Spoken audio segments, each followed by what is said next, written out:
My wife quit her job to be an influencer and refused help, so I ended our marriage. My wife worked at the same company for almost 10 years, and the last few were awful because her boss hovered over everything. She talked about quitting for months. I told her I'd support it if she found something new first. One day she got into a small fight at work, grabbed her bag, and resigned on the spot. No offer, no plan. She said she had enough savings, wanted time to recalibrate, and had a few business ideas to try. I wanted to be a good partner, so I said okay and took on more of the bills. 8 months passed. She didn't send a single application or even open her resume. Most days she smoked weed and messed with work-from-home opportunities that paid nothing. Then she decided she'd be an Instagram influencer and spent hours filming and scrolling. To be fair, she did some handy fixes around the house, but the money was now mostly on me. We used to split 50-50. It drifted to 80-20, with me covering rent, utilities, and groceries, while she ordered random gadgets and content tools. When I tried a serious talk about next steps, she joked I could divorce her and pay alimony if I didn't like it. Then she cried and said she might be depressed. I felt guilty and told her I'd help however I could. I asked her to see a doctor, or at least cut the weed for a month to see if it helped. She brushed it off and said she just needed space. That night I decided we had to set clear steps. I told her again she should book a doctor visit, start a job search, and track the spending. She got sharp and told me to stop policing her. I asked how much savings she had left. She said, enough. I asked for a number. She refused. I asked if there were credit card balances. She said no. I asked to see statements. She told me to back off. It didn't sound like her. She went quiet and stared over my shoulder like I wasn't there. I told her the current setup wasn't working, and she needed to start paying half again on March 1st. She didn't argue. She just shut down. Tears in her eyes, no words. That week she stopped sleeping in our bed. She took blankets to the basement, kept the door almost shut, and came upstairs only when I was at work. At night I'd hear the TV through the floor and smell smoke in the hallway. I started eating alone and washing 2 sets of dishes anyway. I met my best friend for coffee to think it through. This wasn't the marriage I wanted. Talking seemed to make it worse. Divorce, which felt impossible a month earlier, started to sound real. I promised myself I'd keep her struggles private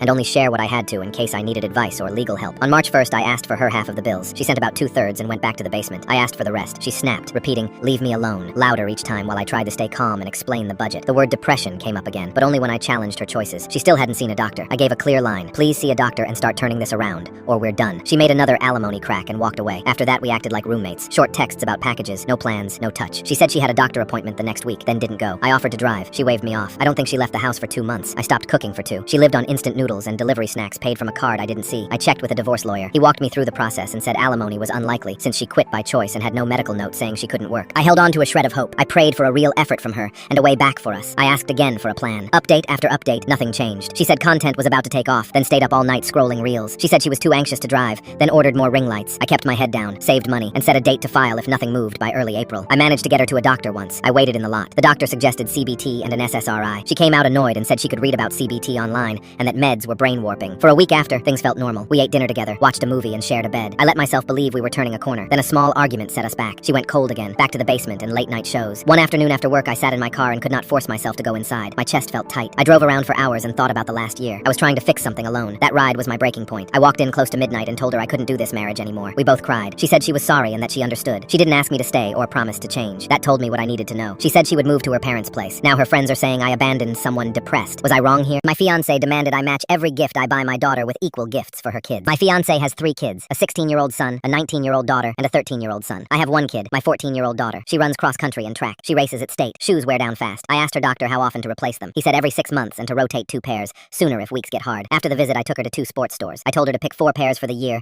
and 1 pair of spikes. She tried on a few and jogged the aisle. We paid a little over $300. She pressed a thumb into the foam and nodded at the fit. My fiancé was in the kitchen when we walked in. My daughter held up the boxes and talked about rotations and track season. My fiancé nodded but stayed quiet. That night she snapped. She said I was reckless with money and cruel to her kids. If I could spend that much on my kid, I should spend the same on hers. She pointed at the receipt. I reminded her of our rule. We agreed each parent covers their own child. Her kids do not play sports. They sit on games and scroll. The shoes were gear, not a random gift. She got louder. She said I did not like her sons and I made them feel less. That wasn't true. I support them when they reach goals. I asked what she wanted me to do. Buy running shoes for boys who do not run. She said I should buy something equal and that I should have asked first. I said I do not ask to buy my kid shoes. She needs to run. She stormed out and slammed the door. In the morning she went silent. I drove my daughter to practice. At home, my fiancé stayed cold. 8 days later, my daughter's old Switch died. That week she ran her conference meet, set a new personal best, and earned a spot at state. I took her to dinner after the race. On the way home, we stopped at a store. I told her to pick a new Switch and 1 game. At home, she set it up and started a save file. My fiancé came back from her parents' house and saw the console. Then she asked what this was. I said I wanted to celebrate the meet and her spot at state. The old system had died, and this was my gift. My fiancé stiffened. She said if I buy my daughter something, I must buy her kids something too. I said I already do when they reach goals. I reminded her I bought her daughter a necklace for graduation, and I let both boys pick 2 games when they passed finals. She waved that off. She said I spend more on my kid because I make more money. I told her my income does not change what a fair reward is. The price depends on the need or the goal. Shoes keep my kid healthy. The Switch replaced a dead system after a big win. She accused me again of not liking her sons. I said I have tried with them. I ask about school and get 1 word. I help when they come to me. I care about them and I care about her. But I will not pretend my daughter's gear is optional so we can buy a haul for 3 other kids who did not ask. She called her kids into the room and told them I spent money on mine and not on them. I said we have always kept separate budgets for our kids and I support their wins too. Then my fiancé grabbed her purse and told the boys to pack. They left for her parents' place. The older girl stayed. She said she understood the difference between needs and treats. We cooked cooked, and watched a movie. The house felt wide and quiet. Texts from her family called me selfish and said I was punishing her kids. They said I should split every dollar. I put the phone face down and sat with the one kid who stayed and the one kid who had run hard and smiled over a plate of food. Later, I tried to talk to my fiancé on the phone. She said I had to match every gift and every cost. If I could buy 5 pairs of shoes and a console, I could buy 3 equal things for her kids. I said I will keep buying what my daughter needs, and I will keep marking real wins for her kids. She hung up. I sat in the quiet. That night, I washed the bowls and listened to the house. My daughter's spikes, clean and bright, hung by their laces on the chair back. I thought about fairness and how it isn't always symmetry. I thought about all 4 kids, about the days they will each chase something or not. I hoped they would all feel seen when it matters. In the morning, I sent a message. I'm willing to sit down with everyone and list what counts as a need and what counts as a reward, and agree to celebrate each kid's milestones the same way, not the same price. She didn't answer. Practice started before dawn. I packed a banana, filled a bottle, and drove my daughter to the track. She stretched and took her warm-up lap. On the way home, I passed the store again. A sign in the window said, "We fit athletes." I kept going. At the house, the sink was empty, the counters clean. I set the phone on the table and waited for a small plan for how we keep being a family without turning love into a ledger. Now her family is calling me selfish for buying shoes and a Switch. Was I wrong? Dad wanted me to give my dead mom's jewelry to his new family.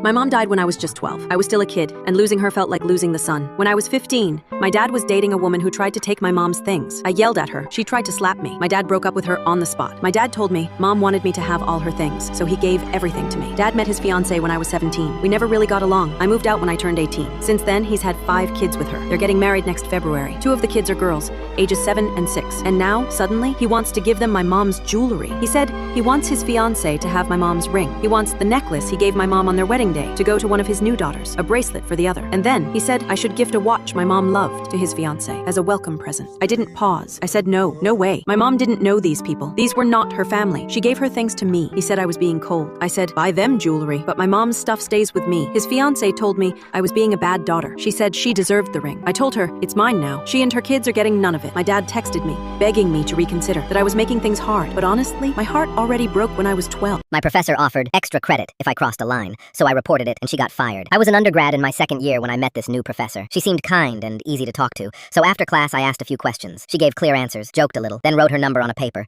and told me to message her anytime. I felt seen. I struggle in my major, so I took it as a sign she wanted to help. She started texting about random things and sometimes checked on me if I missed class or turned in work late. I asked around and learned she didn't do that for anyone else. Other students only had her number because they were in an internship she ran at another job. Her texts got flirty. I liked the attention and flirted back a little. She often asked me to stay after or come back to the room. It was always vague, never direct, but the hint was there. Finals were coming and I wasn't doing great. I could pass with a C if I nailed the final. I asked if there was extra credit. She asked what I was willing to do. I said almost anything to pull my grade up. Her replies were slippery, like she wanted me to say it first. Class ended early one day and I went to my dorm. She texted, asking if I still wanted to make that plea for extra credit. I said yes and asked what I should do. She kept it generic, so I asked if she wanted me to come back. She said yes. When I walked in, the room was quiet and the hallway was empty. She asked if I was truly willing to do anything and if I was ready to go down that route. I was nervous, but the special attention felt like I mattered. I said yes. She offered a good grade if I sent explicit photos and if I would go somewhere with her sometime. I agreed to the photos. I sent a few right there. She said she wanted to see for herself. She told me to go to the back so nobody could see me through the door window. The door clicked. She locked it and stood between me and the door and my backpack. My hands were shaking. She told me to take off my shirt. I did. She touched my chest. She asked to see my butt, pulled my pants down, touched, then reached for my genitals and touched again. When she touched me, the fear and the shame hit at the same time. I wanted to grab my backpack and run, but I felt frozen. I kept staring at the small metal lock on the door like it was the only thing in the room. I said I wasn't comfortable doing anything else. She paused, then stepped aside and let me go. At the door, she asked if I was free that night. I said I was busy with a friend and left. Walking out, the weight hit me. My stomach felt sick. I had joked with friends this might happen, but never really thought it would. I hated how it felt. I was scared to report because she still had to grade a big project and my final. I worried she would punish me. I knew the department was small and word traveled fast. I worried that if I said anything, I'd be labeled a problem. Most of my classes were with her friends. I had no idea who would believe me. Her messages didn't spell anything out. Most of it happened in person. Did I even have proof? I looked at the number she gave me and saw it was Google Voice. That made me feel like she planned it. I decided to start documenting. I took screenshots of her messages and saved the call times. I wrote names of buildings, room numbers, and the exact hour on my notes. I typed out what I remembered she said in the order she said it. I printed a copy and kept it in an envelope in my desk. I told a classmate and we compared tests. I had lost points where he lost few or none. In my final project, I got paired with a student who was supposed to fail, and we were told to start a week late. I wrote that down too. She kept messaging, and I replied enough to avoid tipping her off. My friends kept checking on me and told me to go to Title IX. I walked into the office and told them everything. They took it seriously and walked me through each step. At Title IX, they offered to sit with me while I wrote a full statement. They asked careful questions and told me what paperwork would look like. They explained no one from my department would handle my case. They said my grade would be protected during the process. They helped me contact the police and open an investigation. They said to keep saving messages and notes. The school reviewed the grading and the messages. They found she had sabotaged my grade and tried to coerce me. Not long after, the university fired her. Her other job cut her off too. When the school acted, they reassigned grading, and my scores were rechecked by another professor. They told me not to contact her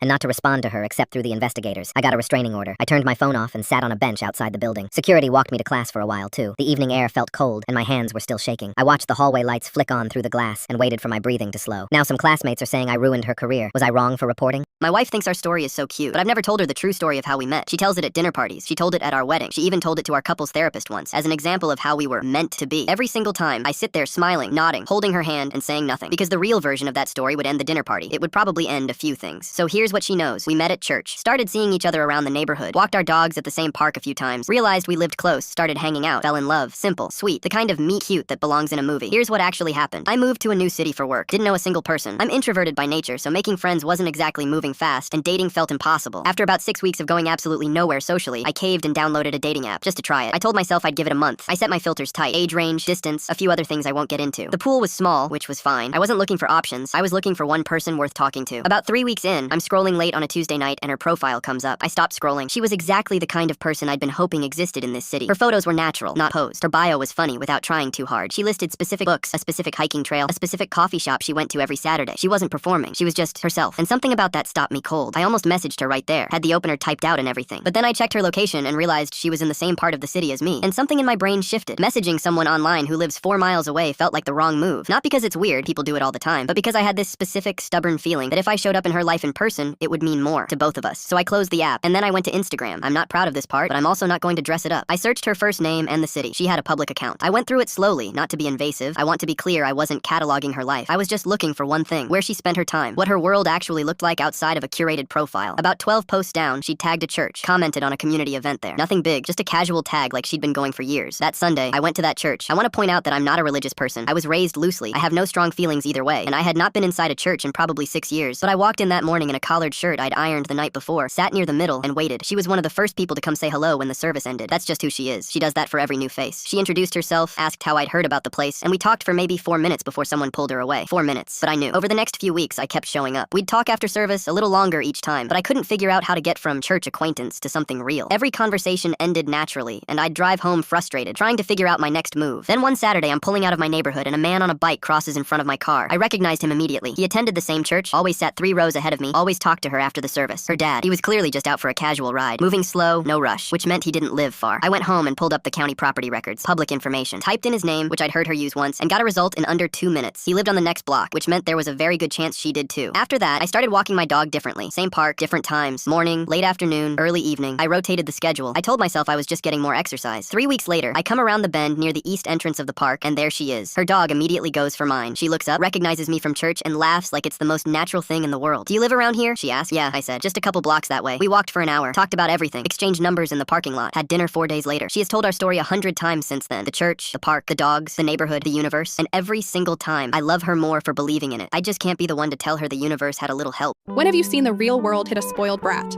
I watched it happen to Bentley Harrington at my summer job last year. This kid, 18 and driving a BMW his daddy bought, had never worked a day in his life. His father owned the country club where I bussed tables to pay for college. Bentley showed up that June because his trust fund got frozen after his 3rd DUI. "This is beneath me," he announced on his first day, staring at the uniform like it was diseased. I shouldn't have to associate with the help. I'd been working there 2 years. I knew every member's drink order and could clear a 12 top in under 3 minutes. Bentley couldn't figure out which end of a broom to hold. The head manager, Rodriguez, assigned him to kitchen prep. Simple stuff, washing dishes, chopping vegetables. Bentley lasted exactly 47 minutes before storming out. "My manicurist costs more than you make in a week," he told Rodriguez. "I'm calling Daddy." But Daddy wasn't taking his calls anymore. For the next month, Bentley showed up late, left early, and spent most shifts complaining about the smell, the heat, and working alongside peasants. He'd order the kitchen staff around like servants, snap his fingers at waitresses, and leave messes for others to clean. The breaking point came during the 4th of July tournament, our busiest day of the year. Every table filled, kitchen slammed, servers running on fumes.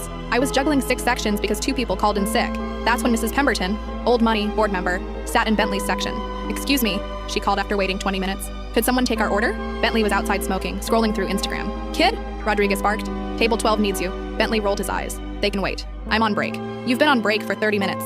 "Whatever, it's not like they're going anywhere." Rodriguez's jaw tightened, but he couldn't leave the kitchen. I grabbed menus and headed to table 12. Mrs. Pemberton smiled when she saw me. "Thank you, dear. Where's our actual server?" Before I could answer, Bentley sauntered over. "Finally," Mrs. Pemberton said coolly. "We've been waiting quite a while." Bentley shrugged. "Yeah, well, good service takes time. What do you want?" Mrs. Pemberton's eyebrows shot up. In 30 years of membership, nobody had spoken to her like that. "Excuse me? Your order," Bentley said impatiently. "I don't have all day." The table went silent. Mr. Pemberton leaned forward, his face darkening. "Young man, do you know who you're speaking to?" Bentley snorted. "Some old lady who thinks she's important because she drives a Lexus. Everyone here has money." Mrs. Pemberton stood up slowly. At 5'0", she somehow commanded the entire dining room. "Rodriguez?" she called across the restaurant. "Please come here." Rodriguez appeared instantly, sweat beading his forehead. "Ma'am, I apologize." "Don't apologize to me," she said calmly. "Fire him." Bentley laughed. "You can't fire me. My dad owns this place."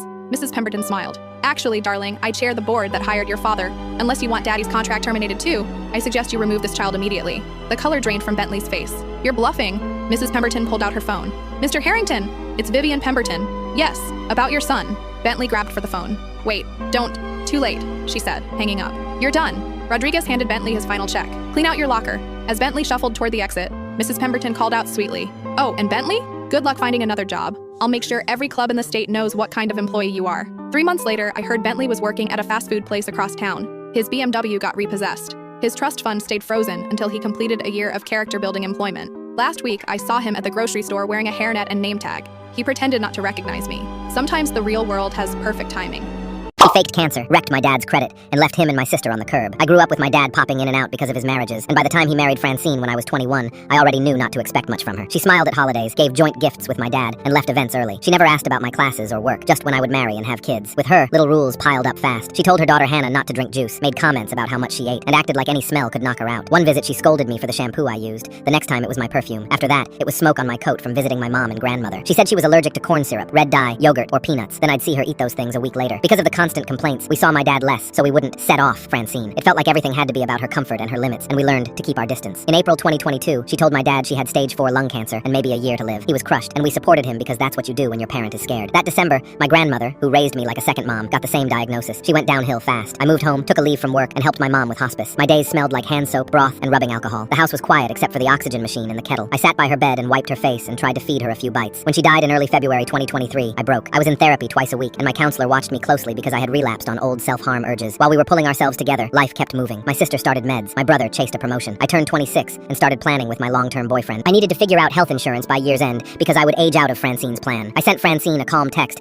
asking if there was a date I'd be taken off so I could set up my own coverage. She sent a long reply about how she had cancer, and the only time I reached out was when I needed something. I told her straight, the phone works both ways. You didn't check on me when my grandmother died or when my other grandmother passed the year before. You don't know I'm about to graduate nursing school, and we're not close because you never tried when I was 21. I said we weren't friends, let alone family, and I just needed a date to plan responsibly. In private, the pieces wouldn't stop clicking. Francine said she was allergic to chemo and was doing coffee enemas and juice cleanses instead. She said she'd had surgery, but I never saw a scar. She didn't look sick. My mom and my boyfriend both said they thought she was lying, and I realized I had already been thinking the same thing. In August 2023, she sent a photo from a month-long trip to upstate New York and Canada. She and my dad were smiling by a lake. She had good color and was hiking and taking boat tours. I asked my brother and sister if they thought it was real. My brother said it felt off. My sister wouldn't answer and asked why our dad would lie if he believed her. I pointed out that he almost never went to appointments and just repeated whatever she said. If we asked follow-ups, he sighed and said he didn't know. It felt like a story she told him, and he carried it to us without looking too hard. Hannah, who had to live under all of Francine's rules, apologized to me for her mom's behavior. She said she didn't understand what her mom's deal was. Then Francine started talking about moving to upstate New York for healthy air and healing. She pushed my dad and Hannah to go. Both of them told her no. I kept my distance and kept notes. I studied for exams, showed up for my clinical hours, and tried to stay steady. But the feeling that she was performing sickness to control everything kept getting louder. The week of Thanksgiving, the mask finally slipped. Francine told my dad and Hannah they had to get out because the house wasn't really theirs. She said she had old debts and her ex was taking it back. She broke a key off in the lock so they couldn't get in to grab their things. She took money from my dad and opened credit he didn't know about, then used his name to buy a house in New York. His credit tanked overnight. She sent him short, angry texts from a new address while he stood outside with bags on the walkway. I didn't have a way to take them in, and it killed me to say that out loud, but I kept answering calls and tried to help him find a place to sleep. People started asking questions she couldn't dodge. Family pushed. Her story bent, then cracked. When she was asked about her cancer, she didn't have records that matched the things she'd told us. She changed dates. She changed doctors. She was fine. My dad finally saw it for what it was. The marriage ended ugly and fast. He was heartbroken and ashamed, and it hurt to see because he is my dad, and I still love him. He said very quietly that none of it was real. Now my dad is blaming me for doubting her illness. Was I out of line? My sister blamed me for her disabled baby. My stepsister had a baby recently, but no one really cares about him since he has some special needs. Last week, I also had my first child, and I found it really interesting that when we were discharged, the hospital sent us home with a baby box. It was a cute little box that came with a bed and a mattress, along with some baby clothes and other essentials, so I made a post on Instagram showing it off. Later, my stepmom messaged me and told me I should take down the post. She said I was wrong for showing it off. She pointed pointed out that her daughter, my stepsister, has been very upset after seeing my post. My stepsister did reach out, but her response was something like, "Wow, I had my son, and all the hospital sent me was some maxi pads and a bill," and she got upset. I didn't take down the post because I want to highlight the work all the charity was doing, especially for women in my area who may not be aware of the baby boxes and could really use it. She said it's unfair she has to struggle with a special needs baby while the other moms can talk about how being a new mom is awesome.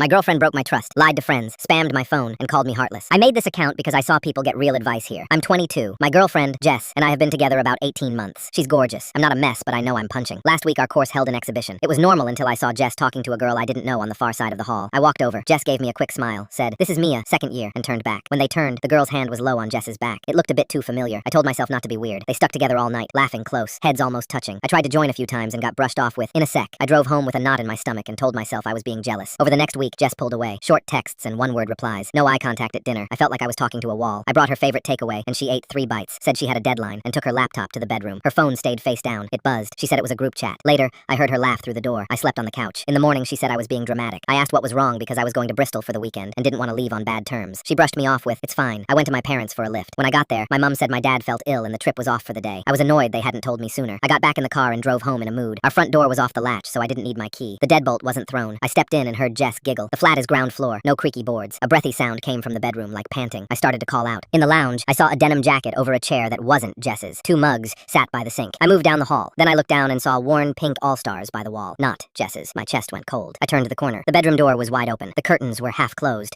The girl from the exhibition sat on my bed, hair messy, staring right at me. Someone was under the covers beside her. A phone screen glowed on the nightstand. "What is this?" was all I got out. I said Jess's name. Nothing. No movement. No scramble. She stayed hidden. Like that would fix it. The girl watched me like I was the problem. The covers shifted once and went still. I stood there, mouth open, not sure what my eyes were telling me. I backed away and headed for the door. Jess burst into the hallway in a vest and knickers, talking fast, trying to flip it on me like I'd done something wrong. I was stunned and angry at the same time. I said, "You're not dressed. Go inside. We'll talk later." I walked out because if I stayed, I'd say something I couldn't pull back. In the car, the rage caught up. I was shaking. I was hurt. She'd cheated and still blamed me. I hadn't even told her off. I checked the time and gripped the wheel until my hands hurt. I asked myself what I'd just seen. I didn't know she liked girls. She'd never said it. Now this. We share a flat. We share bills. Was she just testing herself? Was there more? Could we fix this? I stared at my phone for ages, then opened Facebook, searched, and found the gallery girl. I sent a message. "It's me. We need to talk." She answered quick. She said she was sorry, and asked me not to tell anyone. I asked how long. She typed, "Since term break." My stomach turned. I asked, "Does Jess want to tell me herself?" She wrote, "Please don't make this worse." She begged me to keep it quiet. I pictured Jess at the exhibition, the way they didn't split once. Jess started texting too. First it was, "I'm sorry." Then it turned into, "You didn't see what you think you saw." I couldn't believe it. Then I heard she told a mutual friend we split because she had a guy over, and I lost it and overreacted. A guy. That was the story. I wasn't going to tell people, but I called that friend and told her everything. She said, "Are you sure?" Like I made it up. She didn't believe me. So I sent screenshots of my chat with the girl. She stopped replying for a minute, then wrote, "Oh." After that, I knew at least someone else knew what really happened. I looked around our flat and felt sick. A hair tie sat on the dresser that wasn't Jess's. I took a breath and called the landlord. I said I wanted off the lease because of what happened. I asked about the deposit. He said he'd check the agreement and get back to me. He asked if the other tenant was staying. I said probably. I put the phone down on the table and sat in the quiet. My phone lit up with Jess's messages. Dozens of them. She said I was heartless. She said I'd ruined her life. I stared at the screen and let it buzz. Now people are saying I'm petty for sharing screenshots. Was I wrong? She said she was single. We flirted and kissed. I later found her husband and sent proof. I'm 27 and tend bar in a small vacation town. A few weeks ago, an older woman came in alone near close. She was shy at first, pretty, and easy to talk to. Work trip, she said. She told me she helps disabled kids. That hit me. The bar went quiet. Ice clinked. The TV hummed. And before she left, she gave me her number. I texted the next morning and we started chatting a lot. She came back during my next shift, ordered the same drink, and smiled like we had a secret. She laughed at my dumb jokes and tapped the rim of her glass. I noticed a faint tan line on her finger but no ring, and I told myself it was nothing. Later, she asked if I wanted to grab drinks. I wanted to, but I had an early flight for a wedding, so I said I couldn't. After I got back, she said she was in town again and asked a second time. That night after work, I met her. Our texts had been flirty but light, and I wasn't sure if it was a date. I'd never liked someone 15 years older. We talked about travel, bad hotel coffee, and long hours. While we talked, I asked if she was divorced. It was hard to imagine no one had married her. She said yes, divorced after a long relationship. No mention of anyone now. No talk of an open setup. We got more open. I told her I hoped it was a date and that I was drawn to her. She said she felt the same. When we wrapped up, I asked if I could kiss her. She said yes. We kissed outside under a streetlight. The air was cool and loud with traffic. She asked me to come back to her hotel. I wanted to, but I had class early, so I said not tonight. We split and kept texting daily. Our chats got more suggestive. Not full-blown sexting, but close. I was excited for her next trip so I could join her at the hotel. Still, I noticed she rarely asked about me. I asked about her. She told me about her dogs and said she'd bring them next time. I asked who watched them when she traveled. She said friends. I said maybe I could visit her instead, since her town isn't far. She wouldn't have to drive, and her dogs could stay home. I asked what her town was like. She told me about a diner she loved, and a trail by the river where she walked the dogs. Her exact reply to the visit was, "We could certainly work on that." That line stuck in my head. It felt careful, like a closed door with a smile. I checked our thread again and reread her hotel invite. I went to bed and couldn't sleep. The gut feeling ceiling wouldn't let me. I stared at the ceiling fan, then at the time, 2:13 a.m. I didn't know her last name, only first name and workplace. I searched both. I found her staff page, then her last name, then her Facebook. I saw her photos with the dogs, then another profile with her last name, her husband. Their wedding pictures were posted a little over a year ago. There was a white dress, a lakeside deck, and a caption about forever. My room went still. I stared at the screen. She had been telling me where she wanted to kiss me during their first anniversary. I scrolled more. A ring close-up, a cake, people cheering in comments. I felt sick, then weirdly calm. I was grateful we hadn't slept together. I thought about the way she talked about kids and dogs and her long days. I wanted to believe all of it. I've been lied to before, but I missed this. One text gave her away. I won't be the other man. I don't need exclusivity, but I need honesty. If I were him, I'd want to know. So I started taking screenshots. I saved the first texts, the kiss invite, the hotel ask, her